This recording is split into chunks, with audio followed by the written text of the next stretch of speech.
हाँ भाई सुनो। तो प्यारे बच्चों, मैं आपको बता दूं कि अपना एप्लीकेशन है उसमें कल अपडेट आ गया था। और मैंने आपको अनाउंस कर भी दिया था कि भाई एप्लीकेशन में अपडेट आ गया है। एप्लीकेशन को सारे बच्चे अपडेट कर लेंगे। ठीक है। अपडेट आया क्या था आपको पता है? अपडेट में ये था कि जैसे अपना एप्लीकेशन है, तो पहले एप्लीकेशन में नोटिफिकेशन जो आता था वो फ़ोन के ऊपर ही नोटिफिकेशन आके चला जाता था। लेकिन अभी क्या सिस्टम है, आप देखना इधर एप्लीकेशन ओपन करोगे तो राइट साइड में ऊपर की तरफ एक बेल आइकन का ऑप्शन दिखेगा। उस बेल आइकन में जैसे क्लिक करोगे ना, जितने भी नोटिफिकेशन मैंने आपको भेजे होंगे, जो भी इंफॉर्मेशन मैंने देनी चाहिए होगी, भाई आज छुट्टी है या फिर क्लास कब हो, टाइम कब है क्लास का, नोट्स मैंने भेज दिए कि नहीं भेजे, पीडीएफ डाली कि नहीं डाली है, सब कुछ नोटिफिकेशन आपको उस जगह पे मिल जाएगा। ठीक है। तो सारे बच्चे जिन्होंने अभी तक ऐप को अपडेट नहीं करा है, प्ले स्टोर पे जाओ। ठीक है। प्ले स्टोर पर जाके और अपना जो एप्लीकेशन है वो सर्च करो बीपी क्लासेज के नाम से। और उस एप्लीकेशन को सर्च करने के बाद वहां पे आएगा अपडेट का ऑप्शन। उसको अपडेट कर देना। जैसे अपडेट करोगे, आपका ये नोटिफिकेशन वाला सिस्टम है काफ़ी अच्छा हो जाएगा, क्योंकि बच्चों को पता तो रहे ना कि कौन सा नोटिफिकेशन आया था, किस टाइम पे आया था, ताकि क्लास अगर हुई है कि नहीं हुई है, बच्चों को पता ही नहीं चलता कि क्लास हुई भी है कि नहीं हुई है। तो ये समस्या मेरे हिसाब से सॉर्ट आउट हो गई है। इसमें कोई समस्या किसी बच्चे को नहीं होगी, एक भी परसेंट। ठीक है। चलो भैया, तो ये तो रही समस्या का सॉल्यूशन। ठीक है। हाँ भाई, प्रियंका, दिशांत, संजू, रिंकू, सभी को वापिस से सभी को गुड मॉर्निंग भैया, गुड मॉर्निंग। चलो प्यारे बच्चों, मैं क्लास को स्टार्ट करता हूँ। ठीक है। हाँ भाई, डस्टर कहाँ गया भाई, डस्टर?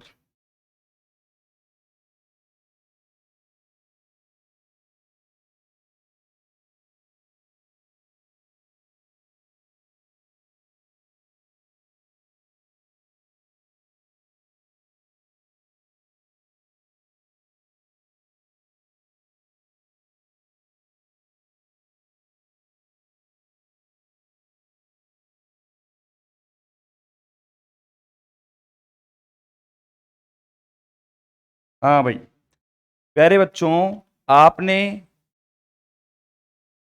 कोसी प्रमेय पढ़ी है? कोसी की समाकलन प्रमेय अभी मैंने पढ़ाई थी आपको यूनिट नंबर सेकंड के अंदर। स्टार्टिंग की बात करो तो स्टार्टिंग में मैंने कोसी समाकलन प्रमेय पढ़ाई थी। तो प्यारे बच्चों, उस प्रमेय को जाके पढ़ो एक बार। सारे बच्चे जाएंगे और उस थ्योरम को पढ़ेंगे। उसका जो स्टेटमेंट है उस थ्योरम का, उसको बिल्कुल तरीके से पढ़ेंगे, क्योंकि मैं एक थ्योरम लिखवा रहा हूँ आपके सामने। उससे लगेगा आपको कि यार ये थ्योरम जो है ना, कुछ उसी प्रकार से है जैसे आपकी कोशी की समाकलन प्रमेय थी, लेकिन ये थ्योरम थोड़ी अलग है। और इस थ्योरम का प्रूफ ना करके हम केवल इसका स्टेटमेंट लिख देंगे, और जब भी जरूरत पड़ेगी तो इस स्टेटमेंट का यूज हम कर लेंगे। हमारे सिलेबस के अंदर मैं बात करूं, इस वाली थ्योरम का प्रूफ जो है नहीं है बिल्कुल भी। तो अगर आप ऐसा टेंशन ले रहे हो कि गुरुजी ये थ्योरम हमारे काम की है कि नहीं है, तो कोई काम की नहीं है। ठीक है। हाँ भाई, तो अब सारे बच्चे बिल्कुल ध्यान से सुनेंगे। सुनो भाई, हैशटैग डालो। और टॉपिक जो है आपके थ्योरम का नाम है, थ्योरम का नाम कुछ ऐसा ही है, तो हंसना मत भैया, ठीक है? अब मैं कुछ नहीं कर सकता। थ्योरम कोशी का मूल प्रमेय, कोशी का मूल प्रमेय, या फिर कहो आप कोशी गुरसा प्रमेय, नाम तो सुना ही होगा।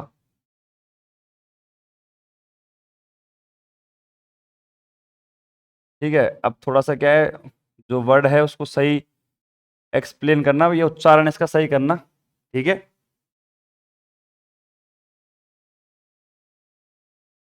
कोशिश फंडामेंटल थ्योरम, फंडामेंटल थ्योरम,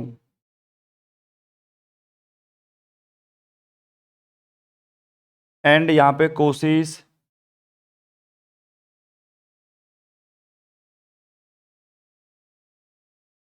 और इसकी स्पेलिंग देख लेना।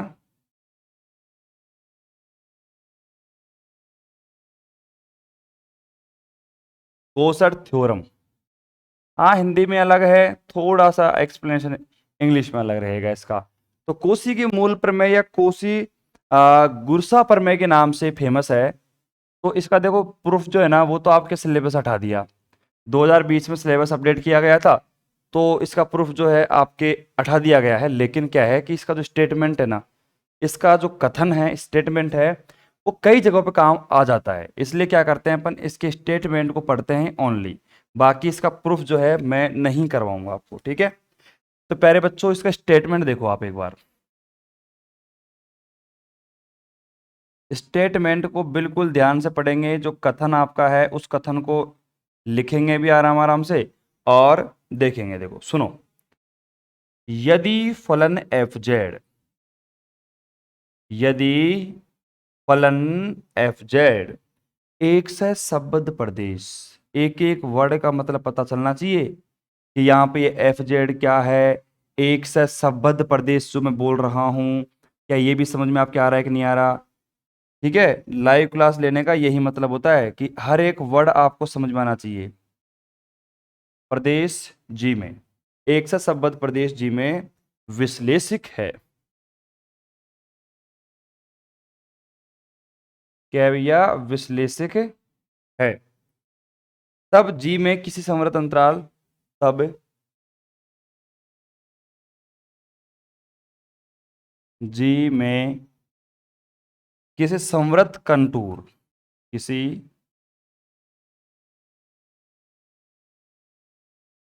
संवृत कंटूर सी के लिए, संवृत कंटूर सी के लिए integration C F Z D Z बराबर 0।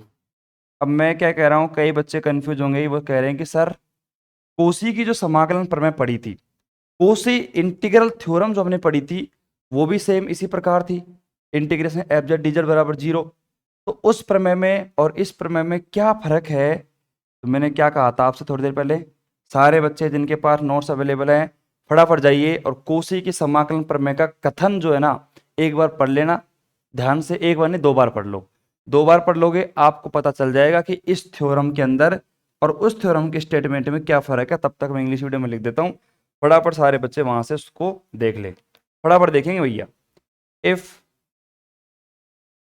If a function F Z,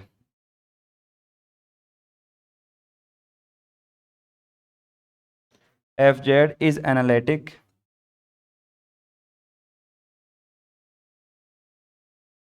in simply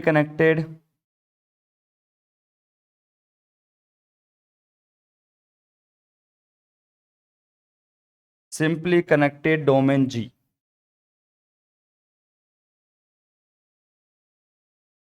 domain G, then for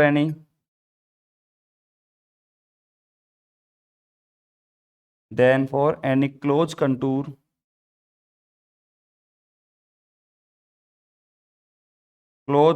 C with G। और क्या है आपका, वही integration C F Z D Z.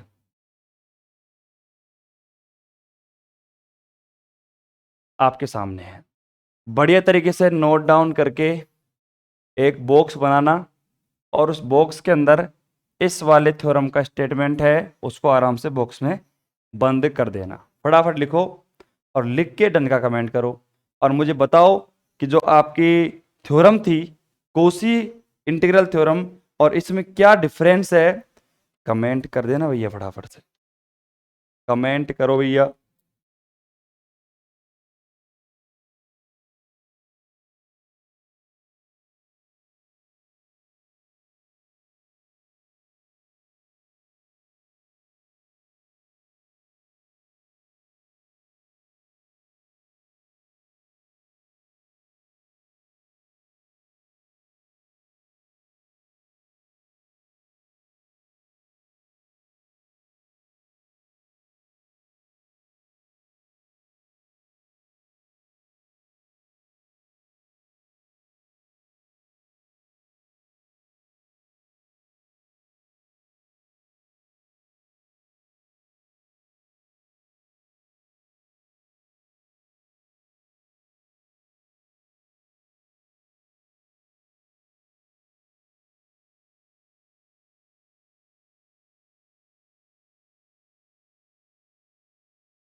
हाँ भाई, तो एक ही बच्चा है जिसने जवाब दिया है।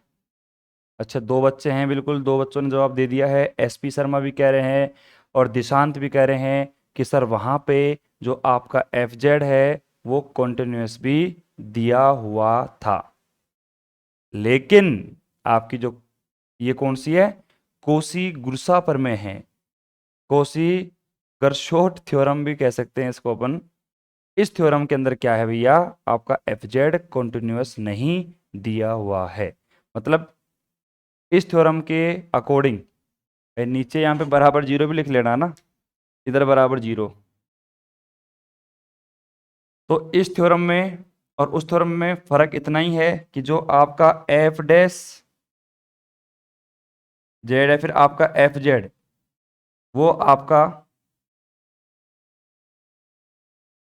कॉन्टिन्यूस नहीं है, सतत नहीं है। बस देख लो जाके, कईयों को तो फर्क पता नहीं चला होगा, लेकिन जिसने पढ़ा है बिल्कुल बारीकी से। अरे भैया पढ़ने की बात कहाँ पे, मैंने आपको सिंपल क्या कहा था, स्टेटमेंट जाके पढ़ो, फर्क आपको ऑटोमेटिक पता चल जाएगा। लेकिन बच्चे कह रहे हैं गुरुजी इतनी मेहनत भी कौन करेगा, अब पता नहीं पीछे कहाँ तो मिलेगी ये थ्योरम। तो बोलो छोड़ो, आप ही बता देना, कोई दिक्कत नहीं है। मैं क्या कह रहा हूँ, मैं अपने लिए मेहनत कर रहा हूँ, मैं आपके लिए नहीं कर रहा, मैं अपने लिए मेहनत कर रहा हूँ। अब आप खुद के लिए मेहनत नहीं करोगे ना तो नंबर नहीं मिलेंगे। मैं मेहनत कर रहा हूँ तो इससे आपको नंबर नहीं मिलेंगे, आपको नंबर नहीं मिलेंगे। मैं पढ़ा रहा हूँ, मेरे पढ़ाने वाला बच्चा पूरे में से पूरे नंबर भी लाएगा और उसके जीरो में से जीरो नंबर भी आएंगे। क्यों आएंगे, क्योंकि जिस बच्चे के फुल में से फुल आए उसने खुद के लिए काम किया है प्रॉपर। अब खुद के लिए काम करोगे तभी तो नंबर आएंगे, नहीं बाकी मैं पढ़ा दूं कितना भी, मैं आपके लिए नहीं पढ़ा रहा, आप खुद के लिए पढ़ रहे हो। ठीक है ना, इस बात को समझो आप। चलो, तो प्यारे बच्चों, मैं उम्मीद कर सकता हूं कि ये वाली जो बात है आपके दिमाग में फिट बैठ गई, एकदम एकदम फिट बैठ गई, फिट नहीं फिट बैठ गई। चलो, इसको मिटा रहा हूं मैं। और आज अपना जो यूनिट नंबर सेकंड है वो आधी खत्म हो जाएगी, आधी, पूरी नहीं आधी, आधी खत्म हो जाएगी आज। मतलब कुल मिला के बात यह है कि 8 नंबर का जो मैटर है आपका और तैयार हो जाएगा। अब आपकी 6 की जो आगे का पोर्शन मैं करवाने वाला हूं यूनिट नंबर सेकंड के अंदर, वो भी रहेगा 8 नंबर का। तो अब कई बच्चे कह रहे हैं गुरुजी हम तो यहीं तक पढ़ लें तो हमारे 8 नंबर आ सकते हैं क्या। मैंने कहा बिल्कुल आएंगे, और कुछ बाहर और नहीं जाएगा। जो मैंने करवा दिया ना आपको, उसमें से कुछ बाहर नहीं जाएगा यूनिट नंबर सेकंड के अंदर, जो अभी तक मैंने करवाया है। अब ये 2 सवाल मैं और करवा रहा हूँ अभी आज की क्लास के अंदर। इन क्वेश्चंस को करने के बाद आपके 8 नंबर कहीं के जाने वाले नहीं हैं। लेकिन खतरा क्या होगा मैं भी बता देता हूं आपको, क्या खतरा मोल लेना पड़ेगा। देखो, रिस्क लोगे तभी मजा आएगा, है कि नहीं है। अब जो बिल्कुल सेफ खेलेगा उसको तो डर ही नहीं किसी चीज का। अब देखो बात क्या होती है, जैसे सपोज करो हमारे पास क्वेश्चन आया, क्वेश्चन नंबर सेकंड आपका आएगा यूनिट नंबर सेकंड से, ये ए है ये बी है, और ये अथवा में आपका ये ए है ये बी है। सिंपल सी बात है, यहाँ पे ए जो आएगा ना ये मैंने करवा दिया, बी भी मैंने करवा दिया। अब ये इनके लिए काम करूंगा, लेकिन होगा क्या, 8 नंबर का जो मैटर है वो तो मैंने 100% तैयार करवा दिया, वो तो आएगा ही आएगा जो मैंने पीछे करवा दिया। लेकिन होगा क्या, अगर सपोज करो अगले साल 2022-23 में आपका पेपर होगा, 2023 के अंदर ही एक क्वेश्चन तो आएगा ही आएगा, उसकी गारंटी है। सपोज करो इस क्वेश्चन को उठाकर यहाँ कर दिया और इसको उठाकर यहाँ कर दिया, तो फंस गए ना फिर आप, तो फिर आप फंस गए। फिर तो केवल आप 4 नंबर का मैटर कर सकते हो, फिर आप 8 नंबर का मैटर अटेंड कर ही नहीं पाओगे, क्योंकि आपने सेकंड पार्ट तो पढ़ा ही नहीं है ना। अब सेकंड पार्ट नहीं पढ़ा, सेकंड पार्ट का सवाल यहाँ पे आ गया, यहाँ का सवाल यहाँ दे दिया, तो फिर बताओ एक ही सवाल कर सकते हो आप। तो इस कंडीशन में अगर आपको सेफ खेलना है बढ़िया, तो ये भी पढ़ लो और ये भी पढ़ लो, ठीक है। बाकी आपके माइंड के ऊपर है, मेरे ऊपर कोई भी मतलब ब्लेम नहीं आना चाहिए कि गुरुजी आपने कहा था आ जाएंगे वहां से। मैं एक वीडियो में से नहीं बोलता कि आप एक पार्ट पढ़ लेना आपके पूरे में से पूरे नंबर आ जाएंगे। परसेंटेज वाइज में बात करूं तो लगभग 70 से 80% चांस क्या रहते हैं भैया, 70% से 80% चांस रहते हैं कि ये सवाल ऊपर ही आएंगे और ये सवाल नीचे ही आते हैं। क्योंकि बहुत सारे टीचर, लगभग 70 से 80% टीचर जो है ना एक ही पोर्शन करवाते हैं। आप देख लेना, अधिकतर कोचिंगों में एक पोर्शन करवाएंगे आपको, एक पोर्शन, और वो भी मतलब ज्यादा, बहुत ज्यादा फीस है उनकी भी, मतलब 4-4 5-5 हज़ार रुपये ले रहे हैं, लेकिन फिर भी एक ही पोर्शन करवाते हैं, ऊपर वाला करवा दें, नीचे वाला करवा देते हैं। ठीक है। तो बच्चे क्या कहते हैं, गुरुजी आप तो इतना सारा करवा रहे हो, उन सर ने तो बहुत कम करवाया था, आधा ही पोर्शन करवाया था और हमारे फुल में से फुल नंबर आ गए। मैं क्या कह रहा हूँ आपसे, वो जो करवा रहे हैं मैं करवा रहा हूँ ना, वहां पे जैसे पढ़ा रहे हैं, अगर आप पढ़ना चाहते हो पढ़ लो, आधी मैंने करवा दी, आधी कर लेना बस। उसके 70 से 80% चांस हैं। अगर सपोज करो ये जो 20% बचा है, अगर उसमें आप आ गए तो फिर आप पूरे अटेम्प्ट नहीं कर पाओगे, फिर तो आपको एक ही करना पड़ेगा। अब जिन बच्चों को करना है दोनों, दोनों कर सकते हैं, मैं दोनों करवाऊंगा।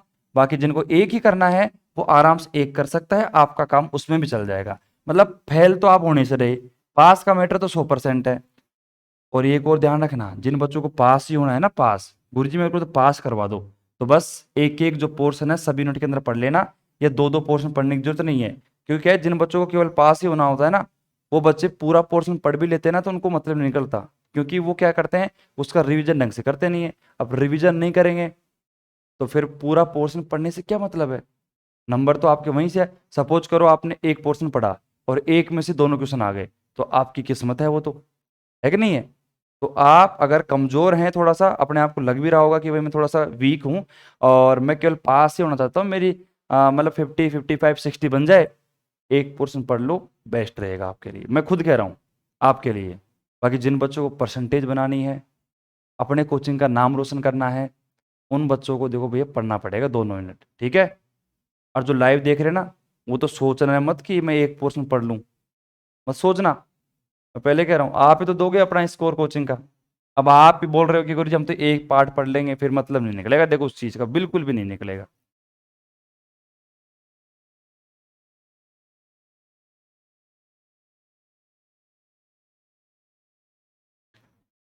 चलो भाई, ठीक है। अब सुनो मेरी बात, अब आगे चलते हैं। अब क्वेश्चन करवाते हैं आपको, जो मैं करवाने की बोल रहा था, एग्जाम्पल। अच्छा सवाल है, काफी बार एग्जाम में आया हुआ है। देखो, मान ज्ञात करो, मान ज्ञात करो, इवैल्यूट,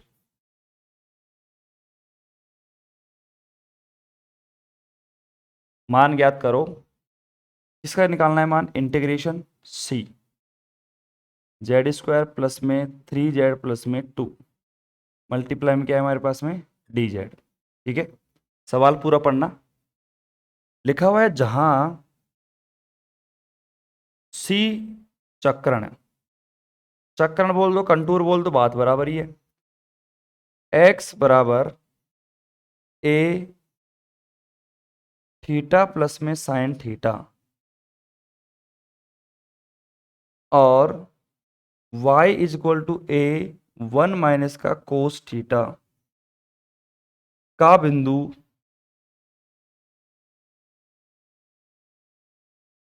का बिंदुओं 0,0 0,0 तथा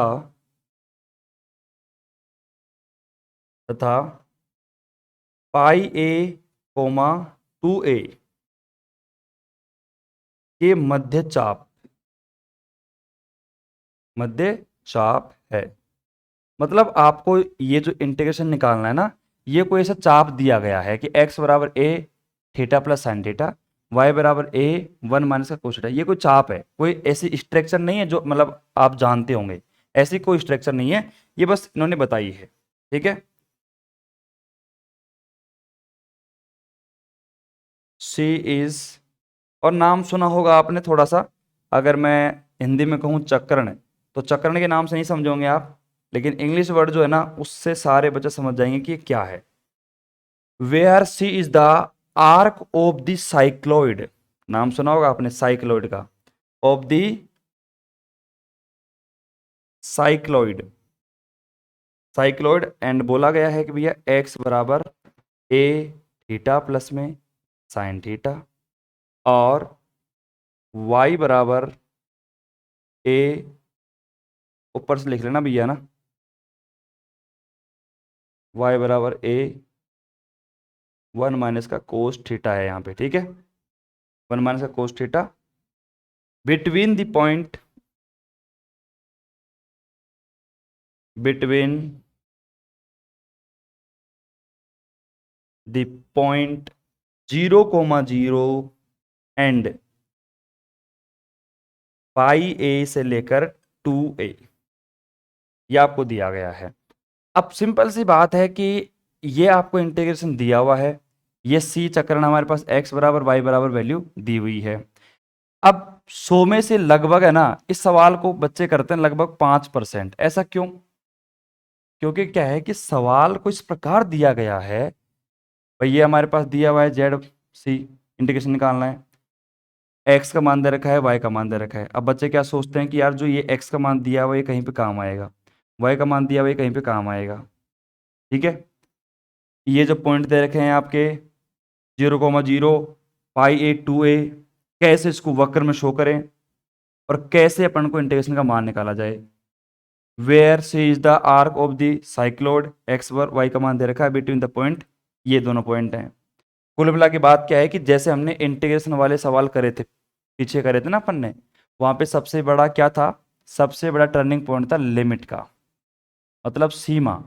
आप लिमिट कैसे निकाल पा रहे हो, सीमा कैसे निकाल पा रहे हो। अगर आपने सीमा निकाल दी है तो समझ जाना आपका काम बन गया है। लेकिन अगर आप सीमा नहीं निकाल पाते हो, इसका मतलब फिर नहीं बनेगा काम आपसे। ठीक है, फटाफट सवाल को उतारो। ये मान के चलो कि very very very very very most सवाल है, और 2023 के एग्जाम में भी आपको देखने को मिल सकता है। एक सवाल ये है, एक सवाल और है, दोनों लगभग क्या है, सेम कैटेगरी के सवाल हैं, आपको मतलब एग्जाम में दिख सकते हैं। ये वाली सीन है इसके अंदर। ठीक है,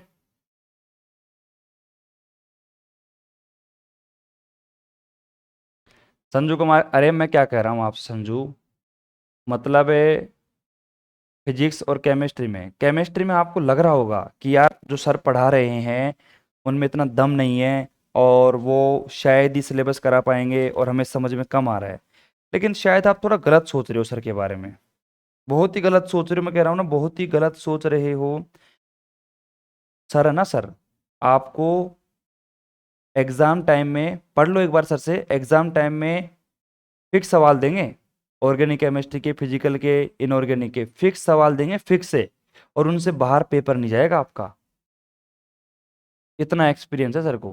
लेकिन वही बात है ना, थोड़ी सी क्या गुडविल सर की थोड़ी खराब कैसे हो गई, बीच में सर की तबीयत खराब हो गई, क्लास रेगुलर हो नहीं पाई, तो उस चक्कर में जाके सर थोड़ा सा क्या है कि डगमगा गए, और इंप्रेशन जो बनना चाहिए था ना बच्चों के सामने बना नहीं।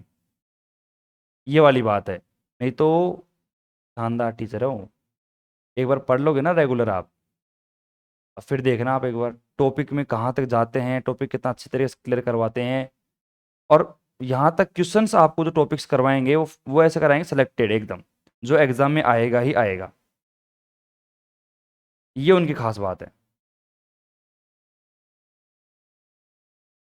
फटाफट इसको नोट करो, फिर मैं आगे चलता हूँ।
हाँ भाई, प्रियंका, दिशांत, सेवन डन है भाई सभी। चलो अब मेरी बात सुनना। सवाल तो आपको दिख गया होगा और आपको भी लग गया होगा कि सवाल में कोई दम है नहीं, क्योंकि सवाल में सिंपल आपसे अवकलन सॉरी समाकलन पूछ रहा है, इंटीग्रेशन पूछ रहा है। तो मैं थोड़ा सा पहले आपको समझा देता हूँ। देखो ये अपना एक आंसर करते हैं अपन यहाँ पे।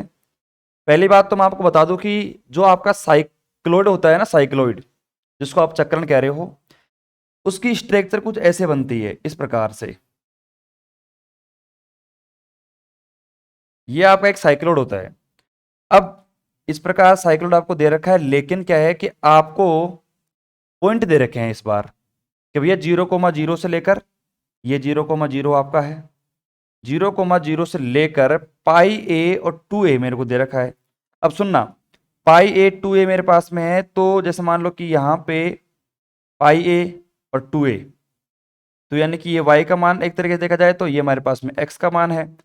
तो कुल मिला की बात यह है कि अगर मैं y के ऊपर यहाँ पे 2a इधर जाऊं और पाई ए थोड़ा इधर जाऊं, तो कुल मिला की बात यह है कि इस प्रकार का एक कर्व मुझे देखने को मिलेगा यहाँ पे। भाई साइक्लोइड तो पूरा होता है ना, लेकिन इसे एक पॉइंट दे रखा है अपन को। तो ये मान लो कि यहाँ पर आपका एक पॉइंट आ गया पाई ए कोमा 2a, ये कोई फिक्स नहीं है, हमने मान लिया कि यहाँ पे ऐसा ही कुछ होगा। ठीक है, तो बस सिंपल सी बात है कि ये मेरे पास मान लो कि ओ पॉइंट है, ये हमारे पास ए पॉइंट है। ओ और ए का जो इंटीग्रेशन है वो आपको निकालना है, बात खत्म, कुछ भी दिक्कत नहीं है। सिंपल सी बात है, ये आपको इंटीग्रेशन निकालना पड़ेगा इसका। ठीक है, सवाल समझ में आ गया, समाकलन करना है। साइक्लोइड की इक्वेशन दे रखी है आपको, x बराबर ए, ठीक है, y बराबर ए।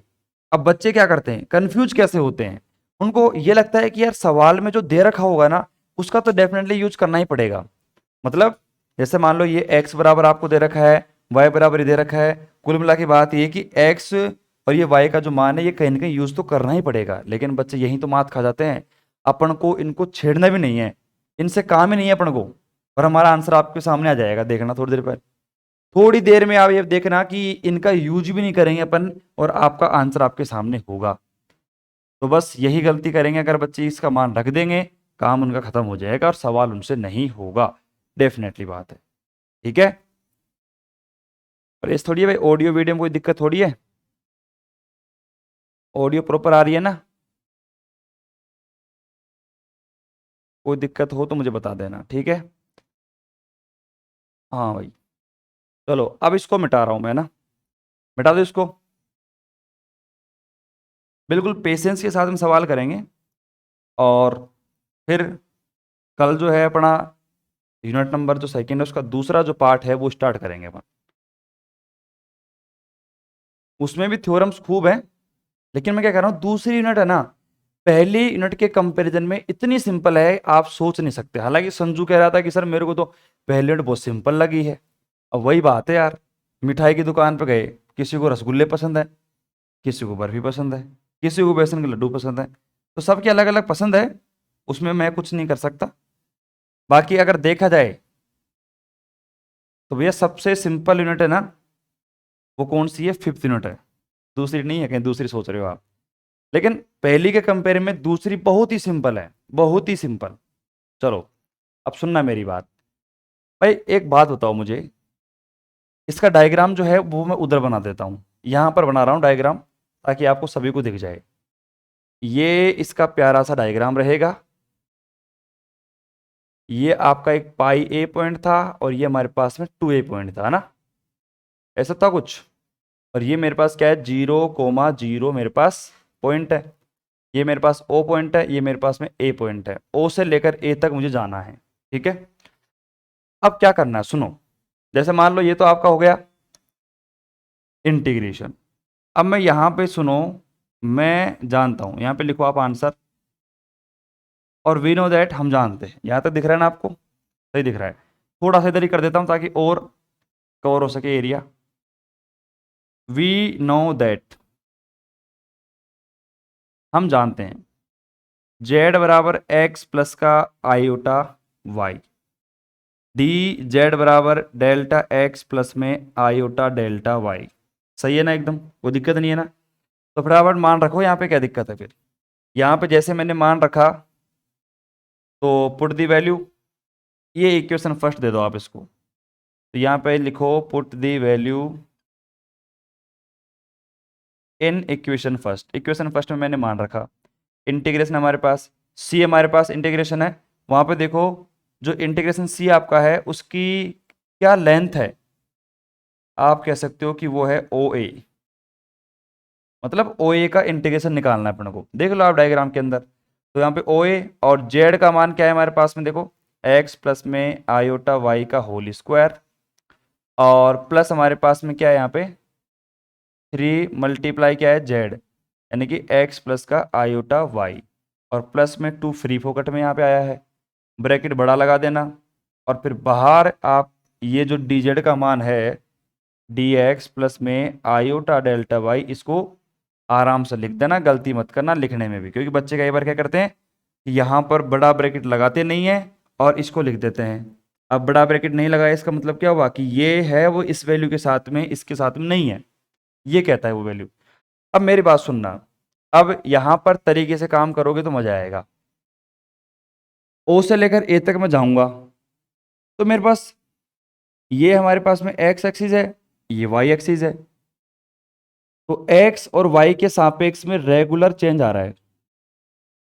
अब अगर रेगुलर चेंज आ रहा है तो यार एक साथ में दोनों को बता नहीं सकता इंटीग्रेशन के अंदर। अब अगर मुझे दोनों को बताना पड़ेगा तो मुझे एक अलग रास्ता, एक अलग पाथ चुनना पड़ेगा, जो कि आप सीख चुके हो। ज्यादा मैं माथापच्ची नहीं करूंगा इसके अंदर, क्योंकि मैंने बहुत बता दिया इसके बारे में। एक काम करता हूं, मैं यहाँ पे एक छोटा सा रास्ता और बनाता हूं। मैं पहले क्या करूंगा, ओ से लेकर जाऊंगा बी तक। अब बी हमारे पास जो है ना, उसके अगर मैं कोऑर्डिनेट की बात करूं तो क्या रहेंगे बताओ भाई। बी के कोऑर्डिनेट की बात करूं तो सिंपल सी बात है, ये हमारा एक्स अक्स है, एक्स अक्स से मैं यहां से लेकर यहां तक चल के आया, तो आपको पता है एक्स का मान रहेगा हमारे पास में पाई ए। अब मतलब हमारे पास जो वाई का मान कितना रहेगा, 0, क्योंकि वाई तो भैया एक्स अक्स पे 0 ही रहेगा। तो डायग्राम समझ में आया कि नहीं आया। मैं यहां से मैं इस बी पॉइंट तक पहुंचा, तो एक्स का कोऑर्डिनेट, तो भैया एक्स यहां से लेकर यहां तक गया, एक्स देखा पाई ए है, पाई ए रख दिया। वाई हमारे पास 0 से लेकर हमारे पास क्या 0 ही है, और 0 से लेकर मैं कहां जा रहा हूं 2a तक जा रहा हूं। तो ये हमारे पास वैल्यू किसकी है, वाई की है, ये एक्स की है। आप आराम देख सकते हो, कोई दिक्कत नहीं होगी।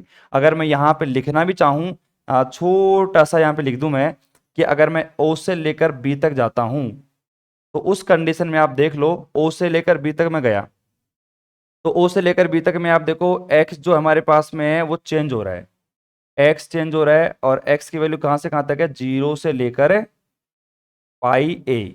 लेकिन वाई हमारे पास में 0 होगा, और डेल्टा वाई भी हमारे पास यहाँ पे 0 होगा, है कि नहीं है भाई। वाई 0 है, डेल्टा वाई का मान भी 0 हो जाएगा। लेकिन उसके बाद अब ध्यान देना, मैं जा रहा हूं बी से लेकर ए, क्योंकि सबसे बड़ी बात तो यही तो है लिमिट, ये पाथ कैसे सेलेक्ट करते हैं, ये बनाते कैसे हैं रास्ता, यही सबसे इंपॉर्टेंट है।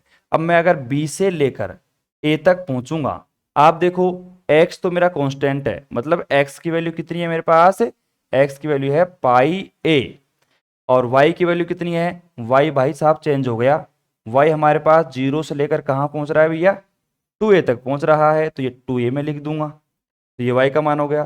कुल मिला के क्या हुआ कि यहाँ पे देखो x हमारे पास पाई ए है, लेकिन डेल्टा x जो है ना वो 0 हो जाएगा हमारे पास। ठीक है भाई, x का मान तो है हमारे पास, लेकिन आपको पता है ये b से लेकर a रास्ते में x का मान चेंज नहीं हो रहा, और डेल्टा x क्या बताता है, चेंज को बताता है। और अर्जुन क्लासेज में भी, जो अर्जुन बैच चल रहा है अपना, उस बैच में मैंने ये बताया था कि भैया डेल्टा x जो है, अवकलन जो है, केवल बदलाव परिवर्तन को शो करता है। अगर बदलाव हो ही नहीं रहा यहाँ पे x में, तो ये 0 ही आएगा। तो ये हमारे पास में बात समझ में आ गई। तो यहाँ पे लिमिट तो मैंने यही बता दी है, अगर बच्चे समझ गए होंगे तो लिमिट तो मैंने पूरी बता दी यहाँ पे। अब प्यारे बच्चों करना कुछ नहीं है, ये हमारे पास इंटीग्रेशन आया तो आप मान लेना कि आई बराबर लेट कर लेना, let I is equal to मेरे पास ये वैल्यू है। ठीक है, आपको दिख नहीं रहा होगा इधर, बाकी आप देख लेना, इधर मैं इसको आई माना है, यहाँ पे देख लेना भैया, इस जगह पे यहाँ पे आई बराबर लिख रखा है मैंने, आई इज इक्वल टू। ठीक है, अब सुनना, आगे की कहानी को बताता हूं मैं।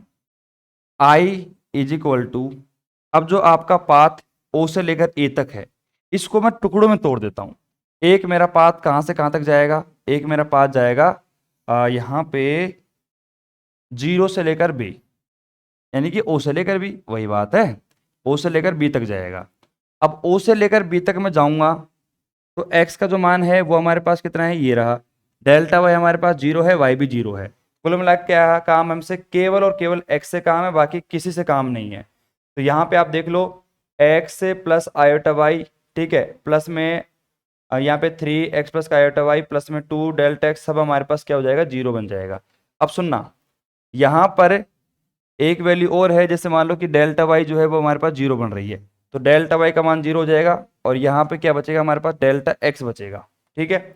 और यहाँ पे अगर मैं वैल्यू की बात करूं, तो वैल्यू भी हमारे पास से केवल किसकी बचेगी, यहाँ पे x की बचेगी। बाकी देखो आप, y का मान हमारे पास यहाँ पे 0 से लेकर, गलती कर रहे हैं यार अपन, नहीं नहीं सही है सही है, y का जो मान है वो तो 0 से लेकर 0 ही है, इसमें कोई दिक्कत नहीं है, ठीक है, कोई दिक्कत नहीं है। जैसे मैं बात करता हूँ इस वाले पाथ की, तो इसको छोटा बना दो ना, क्या फर्क पड़ता है। जैसे यहाँ पे क्या है, ये हमारे पास ओ बी पाथ के लिए बात कर रहा हूँ मैं, तो इस पूरी इक्वेशन में मैंने वैल्यू रखी, डेल्टा वाई 0 है, डेल्टा एक्स 0 नहीं है, ठीक है। उसके अलावा बात करता हूँ मैं, ये 2 मेरे पास में है, और यहाँ पे ये एक्स प्लस में आयोटा वाई, तो यहाँ पे देखो सिंपल सी बात है, सुनना, ये y का मान 0 हो गया, इस y का मान 0 हो गया, तो देखो कहाँ कहाँ पर कुछ वैल्यू बची है वो उसको लिखवा आराम से, बिल्कुल तरीके से काम करना। देखो ब्रैकेट लगा दिया, y का मान 0 हो गया है, x का स्क्वायर मेरे पास बचेगा, बचेगा भैया, प्लस में यहाँ पे y का मान 0 हुआ है, 3 मल्टीप्लाई x है, तो प्लस में 3x भी आएगा यार, है कि नहीं है। फिर प्लस में ये 2 है, ये 2 भी बचेगा, है कि नहीं है भैया, ब्रैकेट लगा दो, और यहाँ पे अपन dx लगा देंगे। बाकी y का जो मान है वो तो आपका 0 बन चुका है, और डेल्टा y भी आपका 0 हो चुका है, आप देख सकते हो आराम से, ठीक है, बिल्कुल आराम से। फिर उसके बाद मैं लगाऊंगा बीच में प्लस का चिन्ह, फिर लगाऊंगा मैं इंटीग्रेशन। फिर देखना मैं कहां से कहां जा रहा हूं, b से लेकर a जा रहा हूं। अगर मैं रास्ता चूज कर रहा हूं b से लेकर a तक का, तो इसमें क्या होगा, आप देखो ध्यान से, इसमें क्या होगा, b से लेकर a तक में x का जो मान है वो तो हमारे पास पाई a है, तो जहां जहां भी x दिख रहा है आपको इस इक्वेशन में, वहां पे पाई a टिका दो, टिका दो भैया। तो ये हमारे पास में आ गया पाई a प्लस में आयोटा, और y का मान तो चेंज हो रहा है, तो y को तो छोड़ दो ऐसे कैसे, पाई a प्लस में आयोटा y का होल स्क्वायर, सही है। फिर हमारे पास प्लस आएगा, बड़ा ब्रैकेट लगा देना आप, है ना, प्लस हमारे पास आएगा 3 पाई a प्लस में आयोटा y, प्लस में हमारे पास में 2 है।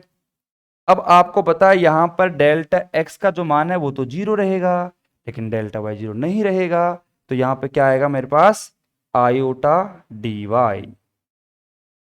भाई डेल्टा x का मान तो 0 हो गया ना, यहां पे डेल्टा y का मान 0 हो गया था इसके अंदर, अब डेल्टा y 0 नहीं है, तो ये आयोटा डेल्टा y बच गया है। बाकी बड़ा ब्रैकेट लगाना, और बड़े ब्रैकेट के मल्टीप्लाई में ये वैल्यू आपको दिख रही है।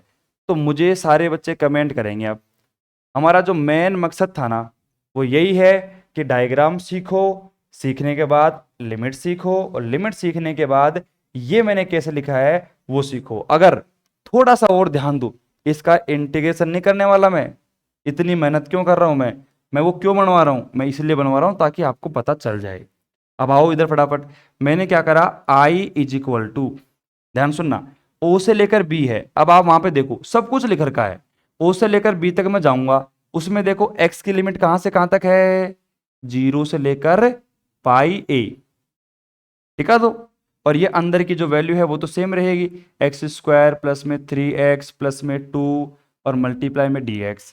फिर मैं करूंगा बीच में प्लस इंटीग्रेशन, b से लेकर a तक है, उसकी लिमिट कितनी है भैया, ये हमारे पास में लिमिट है आपकी 0 से लेकर 2a तक है। बाकी अंदर की जो वैल्यू है उसको लिख दो, पर्सनल मल्टीप्लाई भी करना चाहो तो कर सकते हो, जैसे मैंने इसको इससे मल्टीप्लाई कर दिया, तो यहां पर आप देखोगे पाई a प्लस में हमारे पास में आयोटा y का स्क्वायर, ठीक है, और मल्टीप्लाई आयोटा डेल्टा y, ये इंटीग्रेशन मैंने अलग कर दिया, और प्लस करके आप यहाँ पे इंटीग्रेशन 0 से लेकर वही आपका 2a, और ये वाली जो वैल्यू है इसका अलग कर देना, उसमें क्या फर्क पड़ता है, पाई a प्लस में आयोटा y और प्लस में 2, और बड़ा ब्रैकेट लगा के बाहर लगा देना आयोटा डेल्टा y।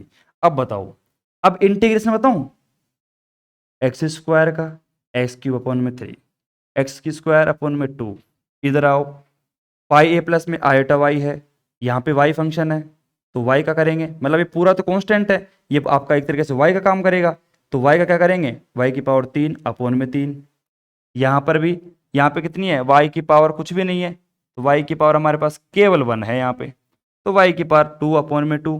तो इसका इंटीग्रेशन तो बच्चा कर सकता है, बच्चा नहीं कर सकता, बच्चा बच्चा कर सकता है, हर कोई कर सकता है। काम क्या था हमारा, हमारा काम था केवल लिमिट का।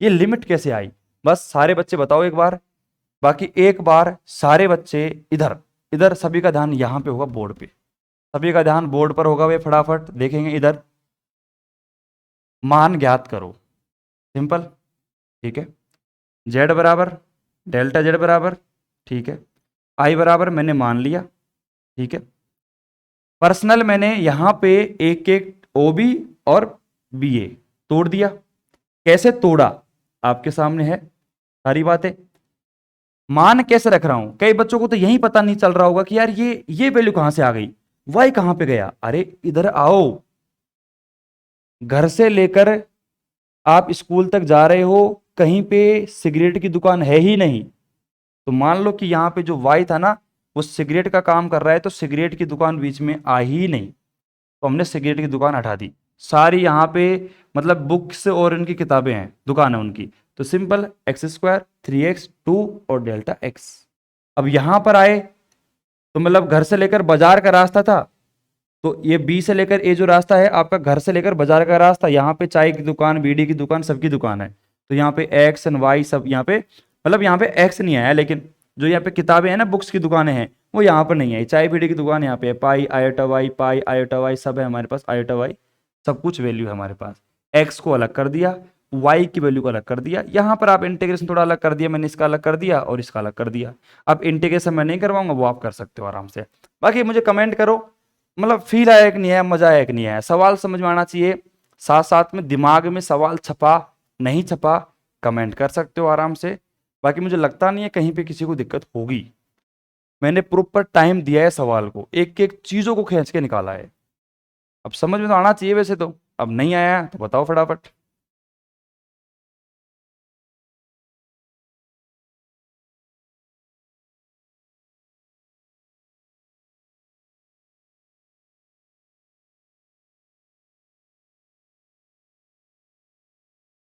और यहाँ पे प्रियंका मीणा कह रही है कि सर दिशांत फिजिक्स की क्लास से आकाश जी सर से लेते हो क्या, मतलब आसपास से हो मतलब आप, बाकी दिशांत से दोसा से है, और आकाश जी सर कौन से आ गए, मैंने नाम तो नहीं सुना इन सर का।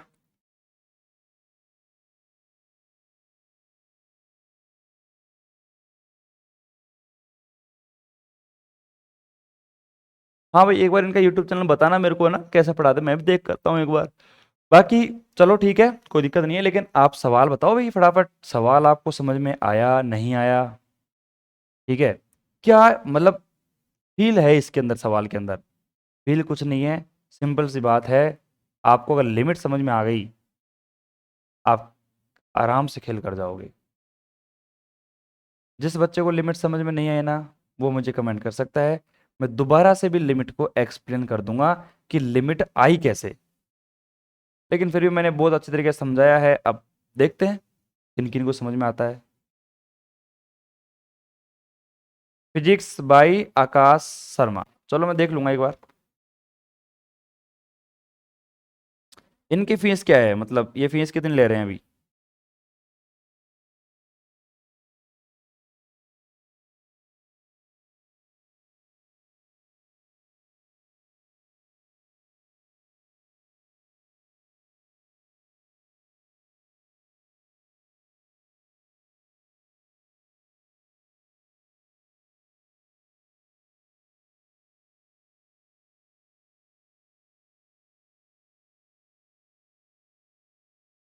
ये तो नहीं है BSc physics by Akash sir, अच्छा फिजिक्स क्लासेज बाई आकाश शर्मा, मतलब यहाँ पे तो काफ़ी सारे आ रहे हैं भाई, सब्सक्राइबर कितने हैं कोई बताएगा, सब्सक्राइबर कितने हैं, 4500 सब्सक्राइबर हैं। यार 4500 का तो कोई दिख नहीं रहा मेरे को इसमें। अरे जो बच्चे मतलब उतार रहे हैं फटाफट उतारते भी रहो। ठीक है। ऐसे कमेंट मत करा को, थके आ रहे कमेंट। समझ में तो सबके आता है। ठीक है। समझ में सबके आता है, लेकिन ऐसे बोल दो गुरुजी बिल्कुल माइंड में सेट हो गया, मजा आ गया, मतलब ऐसे कमेंट करो।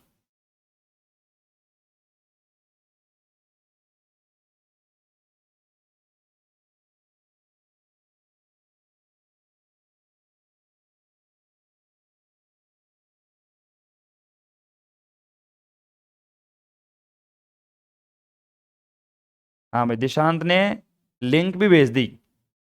हाँ यही तो है, फिजिक्स 1.8 के सब्सक्राइबर हैं इनके।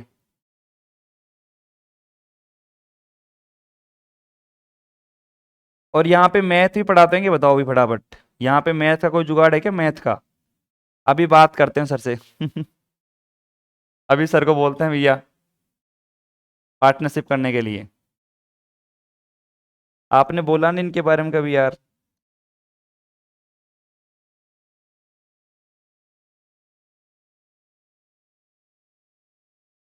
नहीं अच्छा है, सर ने सेटअप शानदार कर रखा है। डिजिटल बोर्ड ले रखा है। अरे डिजिटल बोर्ड तो देखो भाई, आपका अगर सपोर्ट रहेगा ना तो दिवाली बाद डिजिटल बोर्ड तो अपने में लेके आएंगे। और सेम सेटअप रहेगा जैसे सर का है अपना। बाकी आप पता है व्हाइट बोर्ड में भी अपना कोई कम सेटअप नहीं है कि नहीं है? क्वालिटी के मामले में तो कोई दिक्कत है ही नहीं। बाकी मुझे लग रहा है शानदार पढ़ा रहे हैं सर।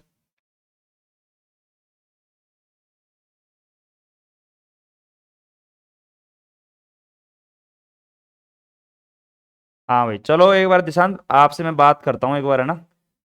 अभी जैसे क्लास खत्म होगी मैं बात करूँगा आपके पास, और फिर मैं सर से बात करता हूँ, इन सर से जो फिजिक्स पढ़ा रहे हैं ना, कि ये या तो ये यहाँ पढ़ा लेंगे या अपने चैनल में पढ़ा लेंगे, लेकिन अपने जो बच्चे हैं उनको पढ़ा देंगे।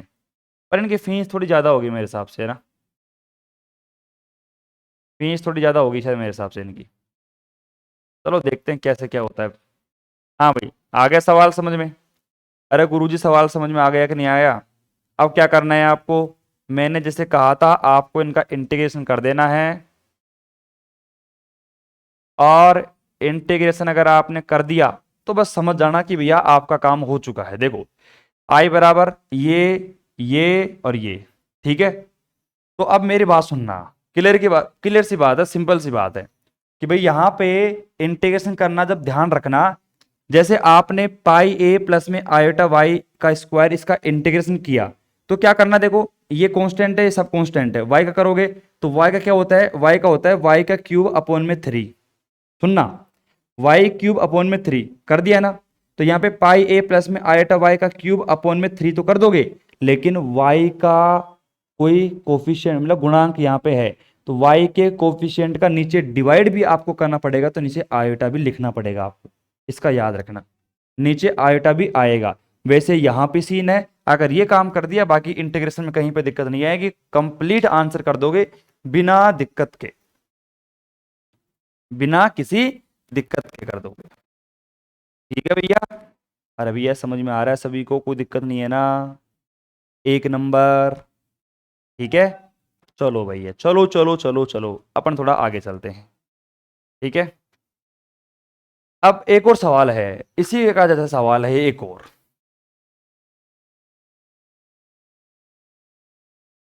एक और सवाल है जो सेम इसी प्रकार कुछ सवाल है।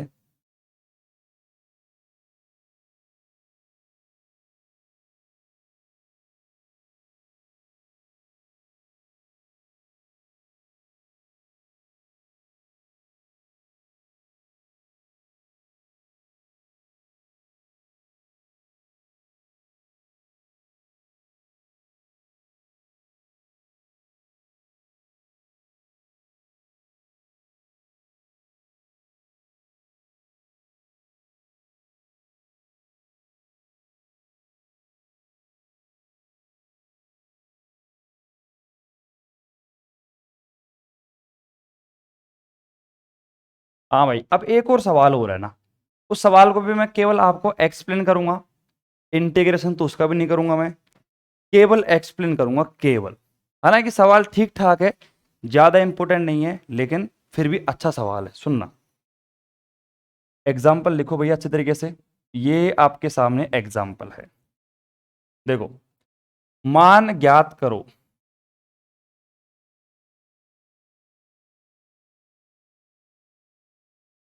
मान ज्ञात करो, इवैल्यूट इंटीग्रेशन सी एक्स प्लस में 2y। फंक्शन को ध्यान से देखा करो, जब भी देखा करो इंटीग्रेशन में जो लिखा हुआ है ना उसको देखा करो कि भाई अपन को क्या चेंज करना है क्या नहीं करना, वो आपको तुरंत पता चल जाना चाहिए यहां पे देखते ही। ठीक है, अब साफ साफ बोला गया है कि जहां सी है हमारे पास क्या है, एक दीर्घवृत्त है। क्या है भैया, दीर्घवृत्त। और दीर्घवृत्त है, एक्स बराबर मेरे पास में क्या है 4 कोस थीटा, और y बराबर दे रखा है आपको 3 साइन थीटा।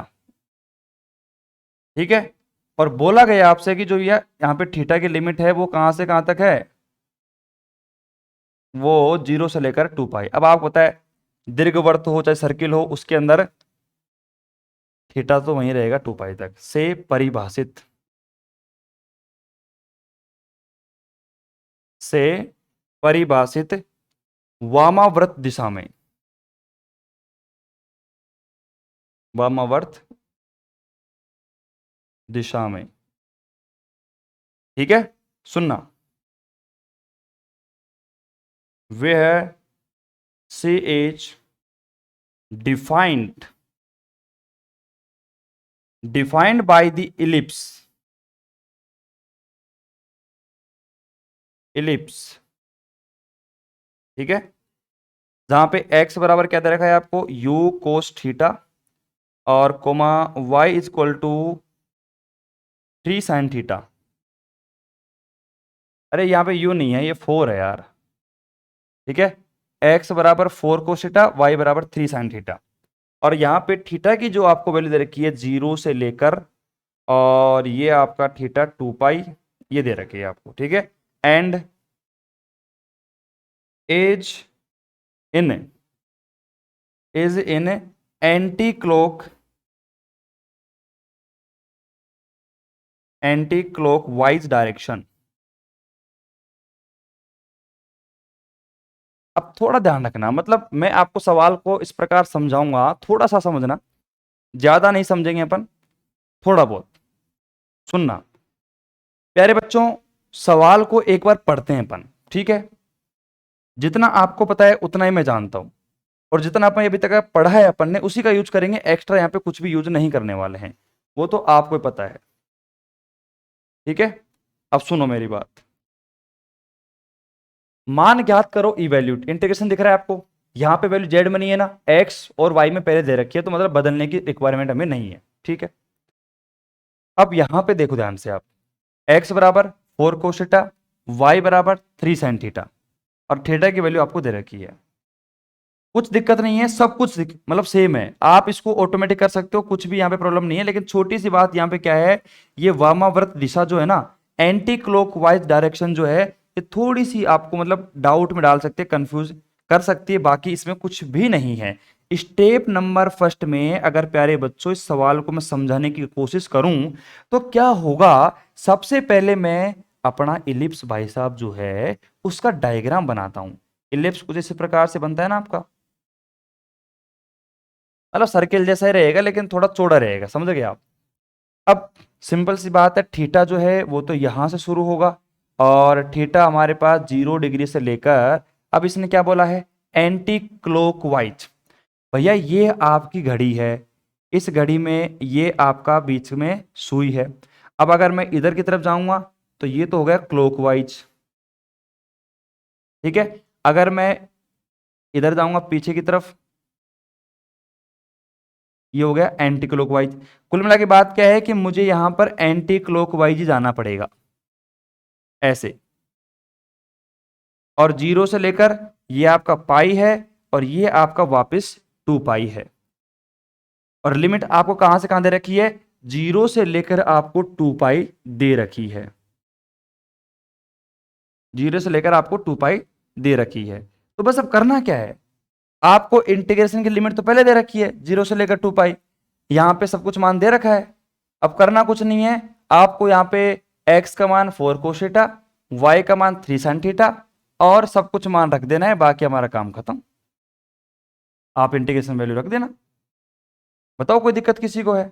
मेरे हिसाब से किसी को नहीं होगी 1% भी। ठीक है, और अगर यहां पे देखो ये हमारे पास x बराबर दे रखा है 4 cos थीटा, y बराबर 3 sin थीटा। अगर यहाँ पे आप थीटा की वैल्यू निकालो, यहाँ पे जैसे मान लो dx की जगह dy की जगह आपको d थीटा की वैल्यू चाहिए, वो भी आप निकाल सकते हो। ठीक है, तो सारे बच्चे एक बार कमेंट करेंगे कि स्टेप नंबर फर्स्ट में डायग्राम मैंने बनवाया, डायग्राम के अंदर देखा कि भैया लिमिट जो है हमारे पास में वो तो 0 से लेकर 2 पाई रहेगी, इसमें तो कोई शंका डाउट बिल्कुल भी नहीं है। और आपको पता होगा तो इलिप्स के फॉर्मूले जो है ना, x बराबर, जैसे यहाँ पे दे रखा है ना x बराबर, तो a cos थीटा होता है और y बराबर होता है b sin थीटा। तो आपको पता है यहां पर देखो आपको पॉइंट दे रखा है x बराबर 4 cos थीटा, मतलब यहाँ पे 4 वैल्यू है x की जगह, तो ये वाला जो पॉइंट आपका हो गया ना, ये हो गया 4,0।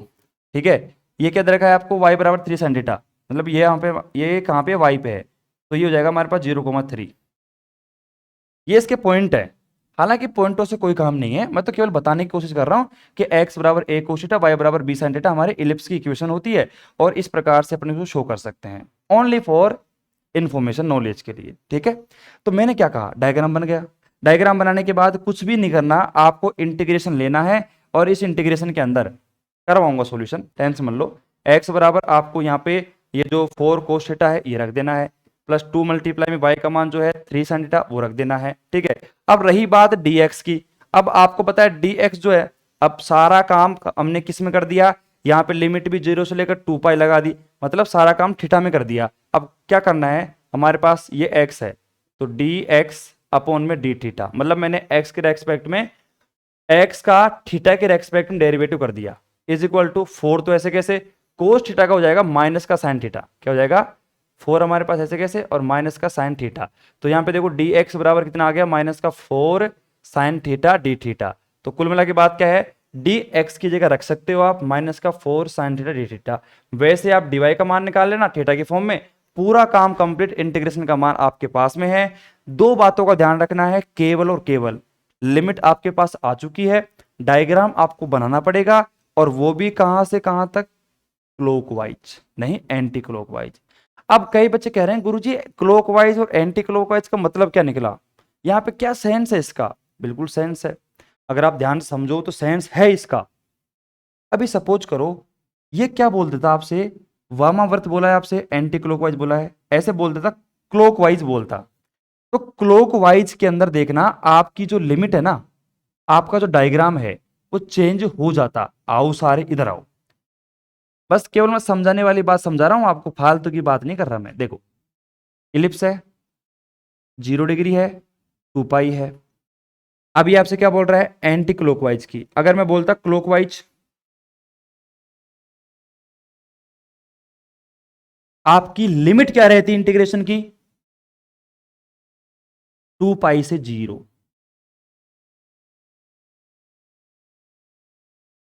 समझने वाली बात यही है बस, अगर वो क्लॉकवाइज बोल देता, इंटीग्रेशन की लिमिट रहती 2 पाई से 0 की तरफ, भाई साहब सी बात है यार, मैं 2 पाई से चला हूं और 0 तक पहुंचूंगा। अगर मैं एंटी क्लॉकवाइज की बात करूं तो मैं 0 से चल रहा हूं और पाई तक पहुंच रहा हूं, बस यही फर्क है, बाकी कुछ भी फर्क नहीं है। अगर आप कर सकते हो तो अच्छी बात है, नहीं कर सकते तो इसको उतार लो क्वेश्चन को, और बाकी कुछ बनाने की जरूरत नहीं है, मैं इसका आंसर कर रहा हूं। ठीक है, और बताओ सवाल आपके समझ में आया कि नहीं आया। अभी तो इसका आंसर नहीं करा मैंने, केवल और केवल आपको समझाया है, ओनली मैंने आपको केवल एक्सप्लेन किया है ये सवाल में करना क्या है, बाकी बाकी तो पता चल गया आपको, करना है इसमें कुछ भी नहीं है।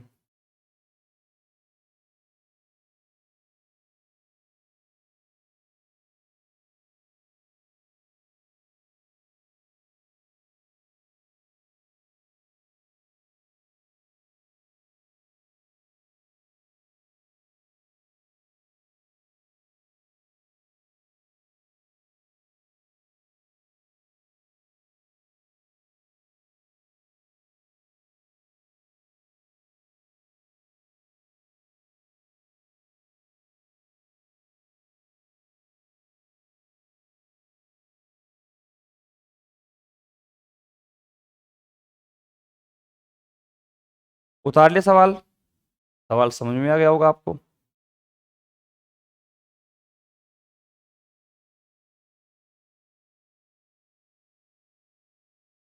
हाँ भाई, डन है सभी के लिए सवाल, मतलब कोई दिक्कत नहीं होगी, है ना। अब देखना, मैं 1 मिनट में इसका आंसर कर देता हूँ, आपको भी ऐसा लगेगा हाँ भी चलो आंसर भी करा दिया। अच्छा सवाल है, और समझ में तो आ गया होगा उन बच्चों को जिन बच्चों ने पीछे के जो सवाल हैं, सवाल इंटीग्रेशन वाले, जिनको कर रखे होंगे। और जब एक बात बताऊं आपको मैं, ईमानदारी की बात है, फैक्ट बात है। अब जो लाइव देख रहे होंगे शायद उनको तो पता होगा, लेकिन जो रिकॉर्डेड देखेंगे ना, उनको हकीकत में ये पता नहीं है कि जैसे वो एक्स का मान तो रख देंगे, वाई का मान रख देंगे, लिमिट भी चेंज कर देंगे, लेकिन डी एक्स का और डी वाई का मान डी एक्स ही रहने देंगे और डी वाई ही रहने देंगे। उनको पता है कि यार जब पूरा मामला ही थीटा में आ गया है तो डी एक्स और डी वाई को भी बदलना पड़ेगा, और वो मजबूरी है हमारी। अब उसको बदलते नहीं है वो, और बाद में देखते हैं कि यार आंसर ही नहीं आ रहा हमारा तो, और कई तो रट देते हैं उस सवाल को, आंसर भी ले आते हैं। तो वो वाली बातें हैं, तो ये सारी बातें देखो नॉर्मल सी हैं।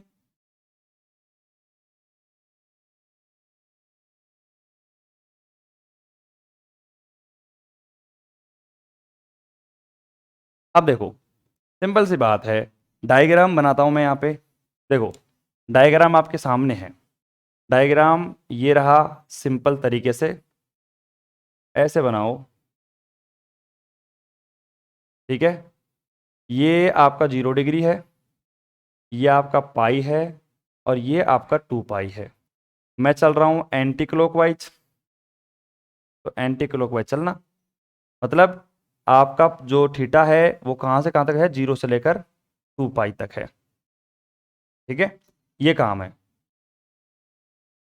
अब सुनना, अब करना क्या है अपन को, यहाँ पे सिंपल सा आंसर लिखो, और समीकरण नंबर 1 इसको नाम दे दो, ठीक है। और आपको दिया क्या गया था, आपको जो गिवन है वो यही है कि x बराबर 4 cos थीटा और y बराबर 3 sin थीटा, ये तो दिया गया है आपको।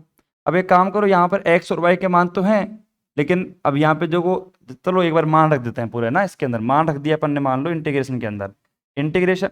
अब आपको पता है थीटा की जो वैल्यू हमारे पास में कितनी है, मतलब 0 से लेकर 2 पाई, इंटीग्रेशन की लिमिट तो 2 पाई तक है। अब यहाँ पे x का मान भी रख दिया हमने 4 cos थीटा, और प्लस में हमारे पास में 2, y का मान कितना है, मल्टीप्लाई में 3 sin थीटा, ठीक है। लेकिन बात वहीं पे आ गई ना, फिर dx का जो मान है वो आपको थीटा की फॉर्म में निकालना पड़ेगा। तो अभी मैंने बताया तो था आपको निकाल के कि हमारे पास में जो x बराबर 4 cos थीटा आपको दिख रहा है, उसका डेरिवेटिव कर दिया थीटा के रेस्पेक्ट में, जैसे किया माइनस का 4, और कोस का क्या आ जाएगा, माइनस का साइन थीटा। यहाँ पे dx का मान कितना आ गया, आप देख सकते हो, dx बराबर माइनस का 4 sin थीटा और डी थीटा, मेरे पास ये वैल्यू आ गई। वैसे अगर मैं यहाँ पे डी वाई अपॉन में डी थीटा निकालूंगा तो वो भी निकाल लो।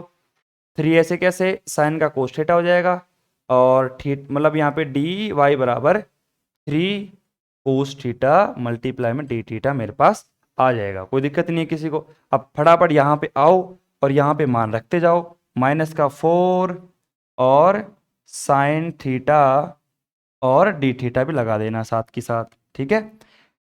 और ये पूरा बड़ा ब्रैकेट भी यहाँ पे यूज कर लेना ताकि पता चले कि ये जो वैल्यू है इसके मल्टीप्लाई में है। फिर लगाओ बीच में प्लस का चिन्ह, प्लस का चिन्ह लगा दिया मैंने यहाँ पे। फिर लगाओ यहाँ पे इंटीग्रेशन, इंटीग्रेशन तो लगा हुआ है ना पहले से ही, तो वही एक सेम सी बात है।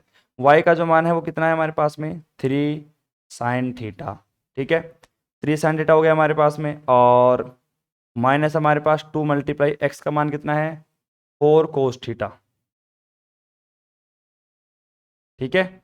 और बाहर हमारे पास dy है, तो dy का जो मान है वो कितना है हमारे पास, dy का मान है 3 cos थीटा और डी थीटा, ठीक है। अब क्या करो, अंदर इनको मल्टीप्लाई कर लो आपस में। जैसे मल्टीप्लाई करोगे आप ध्यान से देखना, इंटीग्रेशन तो 0 से लेकर 2 पाई आपका बना हुआ है। अब अंदर मल्टीप्लाई करोगे, देखो 4 और 4 16, माइनस का 16, कोस स्क्वायर नहीं आएगा, यहाँ पे आएगा हमारे पास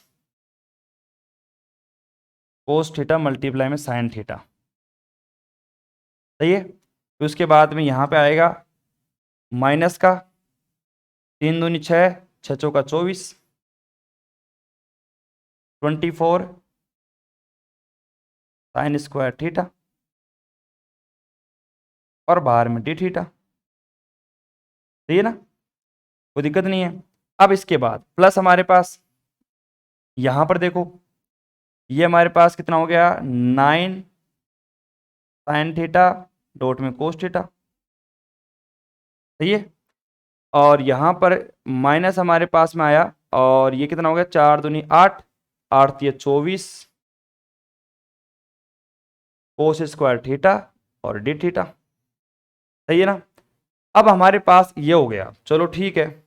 अब उसके बाद क्या करा कि डी थीटा दोनों जगह सेम ही थीटा है। अगर अपन एक साथ इंटीग्रेशन कर दें पूरे का 0 से लेकर 2 पाई, और पूरी वैल्यू को अंदर ले ली मैंने, तो ये माइनस का हमारे पास में 16 और साइन थीटा डॉट में कोस थीटा हमारे पास। ठीक है, फिर हमारे पास ये जो माइनस का 24 है, माइनस का 24 है, ये 24 मैंने आगे ले ली। उससे पहले लिख दिया मैंने प्लस का 9 और साइन थीटा और मल्टीप्लाई में कोस थीटा। फिर माइनस का 24 जो है मैंने ले लिया आगे, साइन स्क्वायर थीटा प्लस में कोस स्क्वायर थीटा 1 बन जाएगा, वो तो सभी को पता है, बाहर लगा देना बड़ा ब्रैकेट करके डी थीटा, बस। ठीक है, बाकी आप इसको आगे सोल्व कर सकते हो, कोई दिक्कत नहीं है। और भी कोई थोड़ी बहुत मिस्टेक अगर हो जाती है ना अपन से, जैसे पहले की मिस्टेक तो हुई नहीं है, 4 कोस थीटा, ये हमारे पास 2 मल्टीप्लाई में 3 साइन थीटा। सही है, और मल्टीप्लाई कर अंदर 16 हमारे पास माइनस का, माइनस करोगे यहाँ पे, ठीक है, तो वैल्यू हमारे पास बन जाएगी, वैसे यहाँ पे बन जाएगी, आंसर आप निकाल लेना आगे, I = आगे आप इंटीग्रेशन कर सकते हो, इसमें कोई बड़ी बात नहीं इंटीग्रेशन करना। ठीक है, और 0 से लेकर 2 पाई आप लिमिट रख ही देना लास्ट में, तो काम आपका बन जाएगा। बताओ भी फटाफट, कोई दिक्कत किसी को? उतार लो फटाफट, नहीं होता तो मैं करवा रहा हूँ, बाकी उतार लो यहाँ तक, उतारो। ये जो चीज है ना, ये वाली चीज सबसे इंपॉर्टेंट है, ये वाली dx वाली चीज जो सबसे इंपॉर्टेंट है, इसको उतार लो आप आराम से। ठीक है, और इस वाली चीज को भी आराम से उतारो।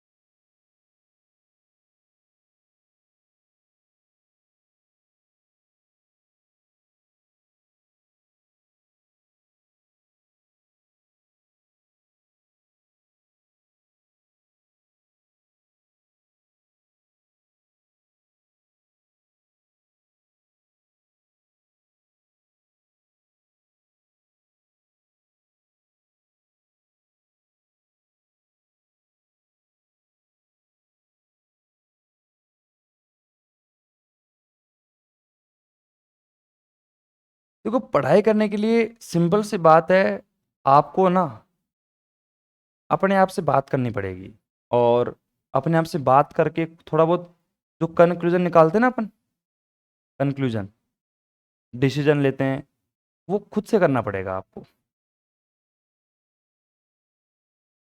भाई कोई भी काम कर रहे हो आप, सपोज करो कहीं पे घूमने जा रहे हो, या फिर आप घर पे भी कोई काम कर रहे हो, तो सबसे पहले क्या सोचते हैं अपन कि हाँ भाई इसको कैसे करना है, किस टाइम पे करना है, सब कुछ अपन पहले डिसाइड करते हैं। लेकिन स्टडी, पढ़ाई के लिए ना कोई बच्चा फिक्स टाइम नहीं करता, अगर मजबूरी होगी यार पढ़ना ही पढ़ना है, तो ही बच्चा पढ़ेगा, नहीं तो पढ़ेगा ही नहीं वो। इसलिए स्टडी का प्रॉपर टाइम सेट कर लो, चाहे वो 1 घंटे का रहे चाहे 2 घंटे का, लेकिन उसके अलावा इसका टाइम फिक्स रहना चाहिए। फर्स्ट प्रायोरिटी आपकी यही है, क्योंकि आपके ऊपर इतना बर्डन कोई जोर तो है नहीं कि भैया आपको पैसे भी कमा के लाने हैं, घर भी चलाना है, फिर पढ़ाई भी करनी है। वो सारी टेंशन आपके आएंगी अगर आप नहीं पढ़ोगे तो। अगर पढ़ लोगे, ठीक है, थोड़ा सक्सेस हो जाओगे, तो वो सारी प्रॉब्लम नहीं झेलनी पड़ेगी आपको। हालांकि वो प्रॉब्लम तो अभी मेरी भी नहीं है बट फिर भी थोड़ा सा एक्सपीरियंस है, थोड़ा सा, ज़्यादा नहीं, थोड़ा सा, उसके अकॉर्डिंग बता रहा हूँ मैं आपको।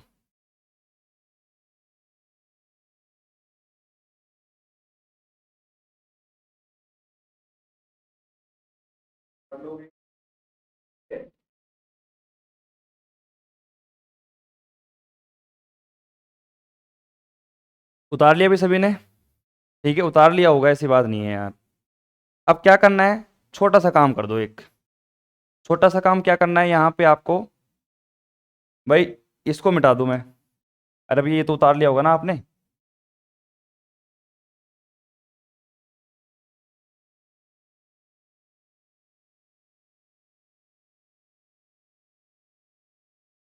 अब छोटा सा काम क्या करना है आपको, यहाँ पे आई इज इक्वल टू 0 से लेकर आपका 2 पाई, तो ऐसे कैसे। अब देखो 16 में से 9 गए तो कितना बच गया हमारे पास, माइनस का 7। और साइन थीटा डॉट में कोस थीटा, उधर क्या बच गया देखो, ये 1 बन गया, साफ सी बात है। और इधर माइनस का 24 आपका ऐसे कैसे बच गया। मल्टीप्लाई में क्या है हमारे पास में, डी थीटा मल्टीप्लाई में, ठीक है। अब एक बात बताओ, यहाँ पे जैसे मान ले कि ये माइनस का साइन है, ठीक है। अब अगर मैं यहाँ पे ऊपर नीचे 2 से मल्टीप्लाई कर देता हूं, थोड़ा सा यहाँ पे आप ध्यान देना, थोड़ा सा, ज़्यादा नहीं, थोड़ा सा। ये मेरे पास 7 है, मैंने ऊपर 2 से मल्टीप्लाई कर दिया, नीचे 2 से मल्टीप्लाई कर दिया। ये क्या बन गया, 2 साइन थीटा कोस थीटा। ये मेरे पास क्या बन जाएगा, साइन 2 थीटा बन जाएगा। और हमारा काम भी बन जाएगा। इंटीग्रेशन 0 से लेकर 2 पाई, और ये बन गया हमारे पास माइनस का 7/2 साइन 2 थीटा, और माइनस का 24 डी थीटा। अब इंटीग्रेशन कर लो, अब ये भी नहीं आएगा तो फिर कोई दिक्कत नहीं है। 0 से लेकर 2 पाई, 7/-, तो ऐसे कैसे, साइन थीटा का हमारे पास में क्या हो जाएगा, माइनस, ये हो जाएगा हमारे पास में, साइन का माइनस का कोस होता है तो प्लस, माइनस माइनस प्लस हो गया, और कोस 2 थीटा मेरे पास आ गया, ठीक है। और फिर थीटा का करेंगे तो 2 में भी जाएगा। फिर उसके बाद माइनस का ये कितना आ गया, 44 थीटा। अरे सीख रहे हो ना इसका, 24 है तो 24, और यहाँ पे मल्टीप्लाई में क्या आ गया हमारे पास, थीटा भी आ गया। फिर उसके बाद में आप लिमिट रखनी पड़ेगी, ये 2 पाई रख दो, वो रख दो। तो जैसे आपने यहाँ पे रखा, जैसे 7/4 आ गया मेरे पास, मल्टीप्लाई में यहाँ पे क्या है, कोस 2 थीटा है, तो यहाँ पे आ गया कोस हमारे पास में 2 पाई, कितना हो गया, 4 पाई हो गया हमारे पास, ठीक है। 4 पाई माइनस का यहाँ पे 24, और ये हमारे पास कितना हो गया, 24 थीटा, और मल्टीप्लाई हमारे पास में कितना आ जाएगा, 2 पाई। और फिर आगे का तो आपको पता है 0, ये तो कोस 0 1, और हालांकि कोस 0 1 ही होता है मेरे पास, तो माइनस का कोस 0 हमारे पास कितना हो गया, 1 हो गया, तो 7/4 मल्टीप्लाई में कोस 0, और फिर आगे ये वाली वैल्यू तो 0 हो गई। अब थोड़ा ध्यान से देखो आप, कोस पाई की वैल्यू हो 2 पाई 4 पाई कितनी हो, कोस पाई हमारे पास 1 ही होगा। यहाँ पे 7/4 मेरे पास में है कोस 4 पाई, इधर क्या है हमारे पास, माइनस का 7/4, कोस 0 का मान 1 ही होता है। आप इसको कैंसिल कर दोगे इससे, हमारे पास माइनस का 24 और 2 मल्टीप्लाई में कर दोगे तो कितना आ जाएगा हमारे पास। यहाँ पे देखो, जो आपका आई का आंसर आएगा, आई इज इक्वल टू माइनस का 48 और पाई, आंसर है आपके पास। अब ये अगर क्लॉकवाइज बात करता आपसे, ये तो एंटी क्लॉकवाइज था, क्लॉकवाइज बात करता तो यहाँ पे माइनस की जगह प्लस आ जाता, बाकी पूरा डेरिवेशन आपका सेम रहता। देख लेना, मेरा काम केवल सवाल को सिखाने का था। कुछ minor mistake, plus minus calculation कुछ मिस्टेक हो जाती है तो मैं उसके लिए जिम्मेदार नहीं हूँ, क्योंकि मिस्टेक हो जाती हैं। आप, मेरा काम क्या था, सवाल को सिखाना, उसका मेथड सिखाना, डायग्राम बनाना, लिमिट को सिखाना, बाकी आप देख लो अपने हिसाब से। मेरे हिसाब से एक जगह भी ऐसी नहीं होगी जहां पे आपको डाउट होगा, बाकी सब बढ़िया है।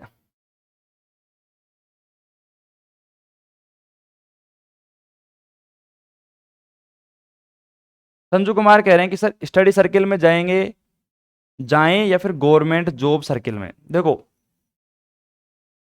बात ऐसी है, अब कैसी है बात बताओ। मिठाई की दुकान में चले गए आप, अब मिठाई की दुकान में जाने के बाद बहुत सारी मिठाइयाँ वहाँ पे, तो बहुत सारी मिठाइयाँ। अब आप क्या सोच रहे हो कि यार कोई सी मिठाई मिल जाए। अगर आपने मेहनत नहीं कर रखी है, या फिर आपकी तैयारी नहीं है, आपकी जेब में पैसा नहीं है, तो मिठाई की दुकान पे जाकर आप बोल सकते हो कि यार कोई सी मिठाई मिल जाए मेरे को, तो मैं खुश हूँ उसके अंदर, चाहे वो गुलाब जामुन हो, चाहे बर्फ़ी हो, चाहे जलेबी हो, चाहे रसगुल्ला, कुछ भी हो, मिल जाए कोई सा भी, मैं खा लूँगा आराम से। लेकिन अगर आपने तैयारी कर रखी है किसी पर्टिकुलर एग्ज़ाम के लिए, तो दुकान पे जब जाओगे ना आप, तो आपकी जेब में पैसा रहेगा और फिर आपका दिमाग सेट रहेगा कि मुझे यही मिठाई खानी है और इसी को खानी है। तो प्रेजेंट टाइम में तो देखो, अगर आपको मुझे लग रहा है जहाँ तक है आपकी कोई तैयारी तो है नहीं, तो अब आपके टाइम मतलब आपके मन में यही चल रहा है कि यार गवर्नमेंट जॉब करें, स्टडी क्षेत्र में जाएं, क्योंकि आपको पता है आजकल बच्चे भ्रमित इसलिए हो रहे हैं क्योंकि गवर्नमेंट जॉब में भी देखो जैसे आरएएस हो गई, आईएएस हो गए, तो इनकी वीडियोस देख के इंस्पायर हो रहे हैं, बहुत अच्छी बात है। और टीचर्स जो पढ़ा रहे हैं उनको देख के भी इंस्पायर हो रहे हैं, वो देख रहे हैं कि यार टीचर्स खूब पैसा छाप रहे हैं यार, तो टीचिंग लाइन में चल जाते हैं। तो उस चक्कर में अगर फंस गए आप तो समझ लेना आपका करियर खत्म है। और ये टाइम ऐसा है जहाँ पे आपका टर्निंग पॉइंट है। तो आपको खुद को सोचना पड़ेगा कि क्या करना चाहिए, खुद की एबिलिटी को चेक करो आप, क्या मैं टीचिंग कर सकता हूँ? कर सकते हो तो आ जाओ, नहीं कर सकते तो फिर देखो वही बात है, फिर नहीं हो पाएगा था। आप किसी को देख कर काम कर रहे हो, बिल्कुल नहीं। यूनिकनेस, टैलेंट आप में भी होना चाहिए। तो मेरा जवाब सीधा ये है कि स्टडी सर्किल में और गवर्नमेंट जॉब में मैं आपको एक नहीं बता पाऊंगा ना, क्योंकि मैं तो ये कह दूंगा आप आरएएस की तैयारी कर लो, आईएएस की कर लो, मैं कह दूंगा अब आईआईटी की तैयारी करो दोबारा से 12th में, तो वो पॉसिबल नहीं है ना। इसलिए आपको खूब बताएंगे, आपके घर वाले भी बताएंगे, आपके और भी सब बताएंगे आपको कि ये कर ले, ये कर ले, वो कर ले, ये कर ले। लेकिन मैं कह रहा हूँ डिसीजन जब आप खुद लोगे ना अपने अनुसार, मैं बीच में क्या कह रहा था आपसे, खुद से बात करो और पूछो खुद से यार अपन क्या कर सकते हैं। पर आपको फुर्सत ही नहीं मिलती है ना, सोशल मीडिया इंस्टाग्राम इतना है, आपको खुद से बात करने का टाइम मिले तभी तो, टाइम ही नहीं मिलता ना आपको। अब खुद से बात नहीं करोगे तब तक डिसीजन भी नहीं निकलेगा। और मैं ये लिख के दे सकता हूँ, जब आपने खुद से बात करना शुरू कर दिया और खुद से बात करके कोई डिसीजन ले लिया कि ये करना है अपन को, गारंटी के साथ में आपको सक्सेस मिलेगी। क्यों? क्योंकि आपने खुद ने कहा है, वो किसी और ने राय नहीं दी, वो खुद ने सोचा है और खुद ने डिसीजन लिया है, उसको आप अच्छे तरीके से करोगे। तो प्यारे बच्चों आज की क्लास में इतना ही ज्ञान देंगे, और बाकी जो अगली क्लास रहेगी अब वहाँ मिलेंगे अपन, ठीक है। अब नेक्स्ट लेक्चर जो कल का होगा उसमें यूनिट नंबर सेकंड का सेकंड पार्ट चालू करेंगे, 4 से 5 दिन के अंदर, 5 दिन मैक्सिमम मानो, 5 दिन के अंदर ये सेकंड पार्ट भी खत्म कर दूंगा, सेकंड यूनिट खत्म, फिर थर्ड चालू करेंगे। थर्ड को भी दिवाली से पहले पहले निपटा के काम खत्म, मतलब 3 यूनिट तो कंप्लीट करवानी है दिवाली से पहले पहले। क्योंकि आप सोच तो रहे होंगे कि सर 2 यूनिट तो फिर भी बच गई, आप कह रहे थे दिवाली से पहले पेपर खत्म हो जाएगा। अरे वो 2 यूनिट जो बची है ना, वो मात्र बची हैं आपकी 10 दिन की, दोनों यूनिट। इसलिए उनमें टेंशन मत लेना, 15 नवंबर से पहले पहले आपका पेपर फर्स्ट खत्म, और 15 नवंबर के बाद एलजेब्रा चालू, फिर नवंबर दिसंबर, और दिसंबर के एंड तक आपका जनवरी में मान लो आप पेपर नंबर फर्स्ट खत्म हो जाएगा। जनवरी में, जनवरी हो गई, फरवरी हो गई, और मार्च आधा ले लो आप, तब तक आपका पेपर थर्ड चलेगा ही चलेगा, डेफिनेटली बात हो तो। क्योंकि आपकी एग्ज़ाम है ना अप्रैल में भी नहीं होंगी, जहाँ तक है मई में होंगी आपकी एग्ज़ाम, अप्रैल मई के समथिंग होंगी। तो देखते हैं फिर, वो तो पता चल जाएगा अपन को।